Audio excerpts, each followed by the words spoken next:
Good evening, everybody. Brian Neubert here from goldenblack.com, live in the media room here in Lucas Oil Stadium for the NCAA tournament, where Purdue plays Houston in the Sweet 16 in well over 24 hours still. It's 5:49 p.m. here in Indianapolis, and this game is not for another 29 hours, unbelievably. I'm here with the garbage can, as you can see. I'm keeping my voice down because there are people more serious than me here trying to work. But I just wanted to cut a quick little video here, a quick little rap video from Thursday here in Indianapolis as, again, Purdue prepares to play Houston. Thank you to the Premium Club Hotel for your support, as always. It is very much appreciated. Houston's really good. I think that kind of goes without saying. These are games where you hope that, playing Alabama, Auburn, Texas A&M, that kind of stuff echoes through the season and helps you be ready for this moment right here. Purdue has never beaten a number one seed in the NCAA tournament. That's a little bit of a loaded footnote because, Purdue has often been a pretty high seed. But nevertheless, they have never beaten a number one seed, and Houston is a number one seed for good reason. They basically ran roughshod over the Big 12 this year. The Big 12 is a good basketball league. They are really, really good offensively. They are elite, a word I am using so much lately that I'm draining all the meaning from it, and I need to stop. So I need to start mixing it up a little bit, maybe going with preeminent every now and then. But preeminent confuses me because the back-to-back E's are a real problem for sticklers like me, and hyphenating it kind of looks funny. Anyway, Houston is elite defensively, and I think for that's one of the many reasons, Purdue comes into this game atypically as a real underdog here. Even though they're playing an hour from their campus, I think that's all overblown in terms of the advantage part of it. But it's not often Purdue's in this position where it really is kind of house money. Nobody at Purdue's going to say this because Purdue expects a lot from itself. Purdue's standard is really high. But people like me can say it, is that no one is realistically going to expect you to win outside of your locker room. Because Houston has been number one in the country much of the season. They're riding like a 15-game winning streak over legitimate teams. The Big 12 is a good basketball league. You look at some of the teams that Houston roared through this season. You've got your Texas Techs, you've got your Kansases. Kansas had a bad year, but part of the reason Kansas had a bad year was because they couldn't beat Houston. And Houston is kind of replacing them right now, as crazy as it sounds to say this, as the class of the Big 12. Kelvin Sampson is an unbelievable coach. I know people have opinions about him from his time at IU, but there is no questioning what he is able to do as a basketball coach. He has the same team every year that plays the same way every year.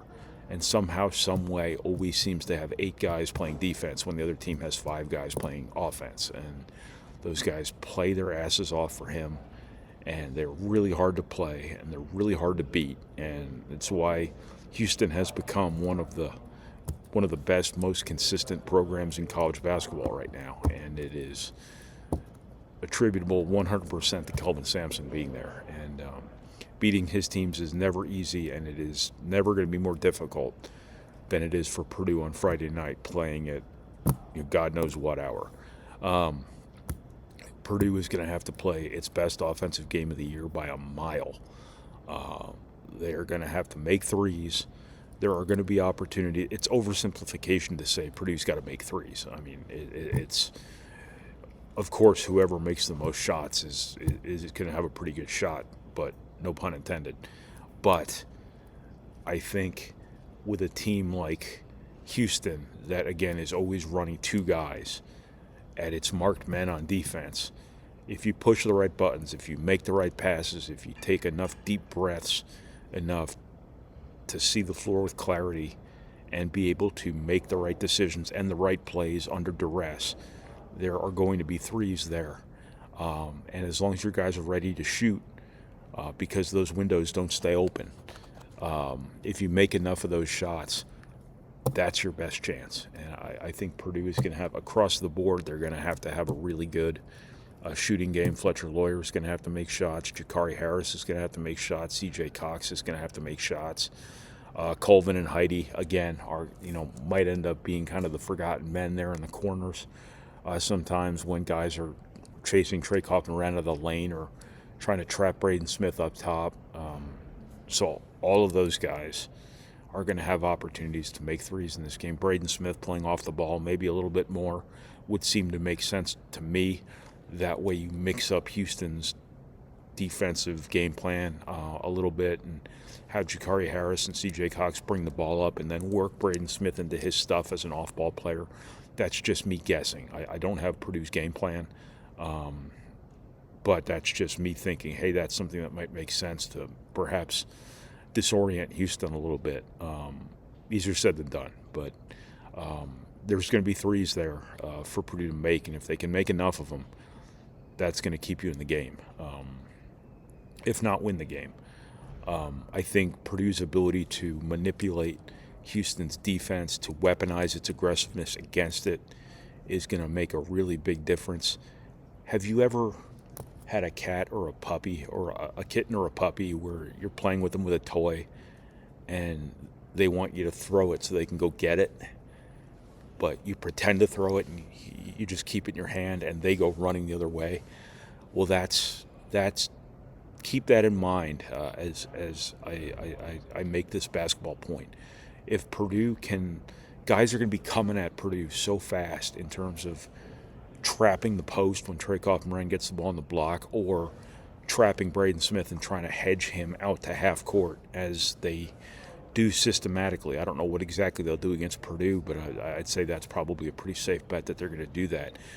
If Purdue can shot fake and pass fake and get them, to kind of hold up a bit on their sprint or on their closeout, Purdue might have opportunities to find some daylight that would otherwise be extinguished pretty quickly here. Matt Painter has built this program, largely on offensive skill, and that means, pass fakes, shot fakes, ball transfers. By ball transfers, what I mean is taking it from one side of your body to the other, and just changing the angles of plays, but also really preying on P-R-E-Y, not P-R-A-Y. Really preying on people's aggressiveness, playing off closeouts, driving the basketball, things like that. I think this is a game where, Fletcher Lawyer and Braden Smith's cleverness, Trey Kaufman to a certain extent as well, their craftiness as offensive players really has to show up in this game. But it's all going to come down to poise, because if Purdue doesn't have poise, if Purdue gets sped up, and if Purdue just gets intoxicated by the intensity of the moment, however you want to term that, this is an opponent that, can wreck a game on you. And, Purdue, again, there are areas where this basketball team has to overachieve. One of them is on the defensive glass. As we have talked about in every single one of these videos, I think this season, Purdue crushed High Point McNeese on the glass. Classic Purdue overachievement, exactly what they need to do. It's easier said than done. And it is going to be really, really difficult against this Houston team, which is big, physical, relentless, athletic, long, and just really, really a high motor basketball team. So they're really going to come hard at the offensive glass. When you give up offensive rebounds, what do coaches say? That's the best time to shoot threes, right? Well, Houston is the number one team in college basketball in three-point shooting percentage. So you can see how that mix can get really toxic there for Purdue. One of the many ways that, while I think Purdue has a chance to win this game, more so than I did like a week ago, there are a lot of paths where this game can really, really blow up on Purdue. And it's just going to be about Purdue doing enough here to, use Houston's aggressiveness against it, survive in certain areas where Purdue just has to kind of survive against this particular opponent, and then just have a chance at the end and kind of see what happens. Obviously, when Houston's as aggressive as they are, hedging ball screens and doubling the post, you'd love to see a couple of touch fouls go your way here and there and get that foul disparity to a point where you can get into the bonus, like Purdue actually did in Providence a couple times. But counting on that at this level of the game, it's not like Houston doesn't know how to not foul.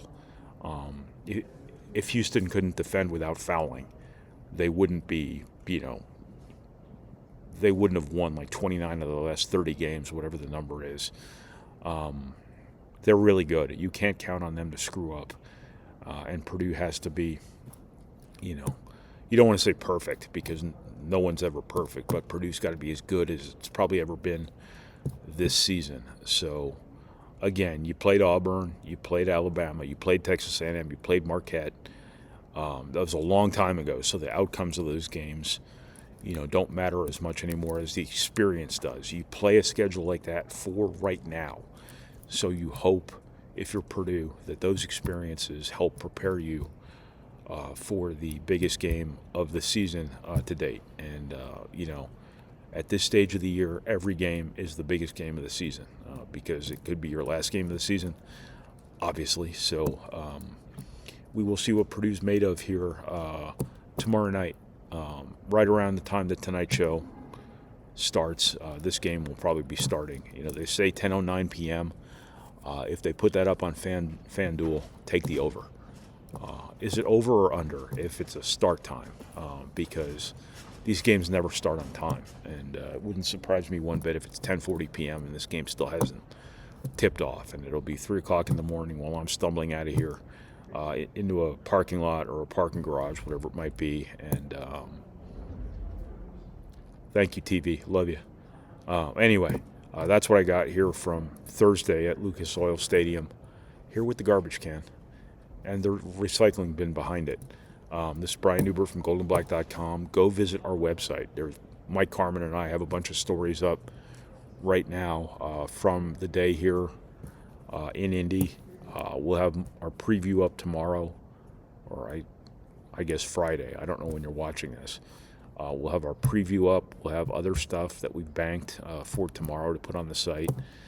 There's some recruiting information up on our site right now as well. So if you're only watching the videos on YouTube, you're missing, the overwhelming majority of the goldenblack.com experience. And I'm going to start calling it that. I'm, in fact, going to trademark it. So I think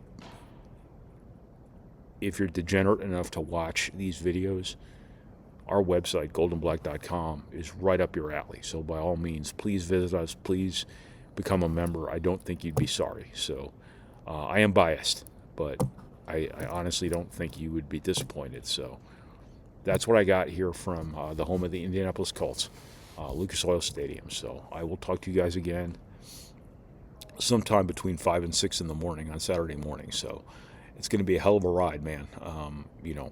Me when I'm exhausted is fear and loathing level stuff. So you're not going to want to miss this after Purdue plays Houston in the Sweet 16. So thanks, everybody.